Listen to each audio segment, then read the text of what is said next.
But आजकल क्या होता है कि जो फॉरेन डिग्नेटरीज आते हैं या जब मैं कहीं बाहर जाता हूं तो सरकार उनको सजेस्ट करती है कि एलओपी से नहीं मिलना चाहिए। तो ये इनकी पॉलिसी है, ये हर बार करते हैं। जब मैं बाहर जाता हूं ये करते हैं, जब लोग यहाँ आते हैं मैं करता हूं। हमें मैसेज मिलता है कि हमें बताया गया है कि सरकार हमसे कहती है कि आपसे नहीं मिलना। રાહુલ ગાંધી કહે કે મને વિદેશથી લોકો જે આવે છે રાષ્ટ્રાધ્યક્ષ એમને મળવા નથી દેતા, તો ભાઈ તને મળવા શું કામ દે?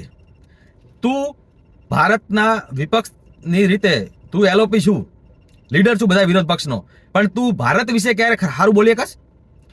તું ભારતમાં ટ્રમ્પ બોલે એમ બોલસ. ટ્રમ્પે કીધું કે ભારતની અર્થવ્યવસ્થા બરબાદ થઈ જાય છે, તો તે કહી દીધું હા ભારતની અર્થવ્યવસ્થા બરબાદ થઈ જાય હાવ, જાણે કે દુનિયા નાખી દેખાય છે, તો તને નથી દેખાતું. અને તને મળાવી શું કરે? તું વિદેશમાં માણસ આવ્યા હોય, એ કાં તો અહીંયા રોકાણ કરવા આવ્યા હોય, કોઈ વસ્તુ આપણે ખરીદવાના હોય, કોઈ વસ્તુ વેચવાના હોય, તો અહીંયા તું જઈને ભોપાળો વાળી દે.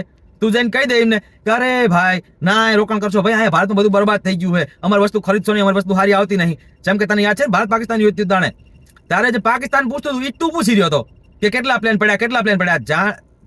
પહેલેથી આર્મીએ આખી જાણકારી આપી હતી, તો તું વારંવાર સવાલ પૂછી રહ્યો હતો.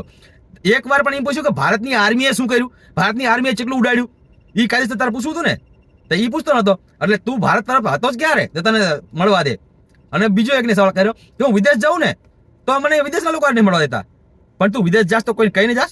તારી પાર્ટી વાળાને જ ખબર તું ત્યાં જ્યો હું.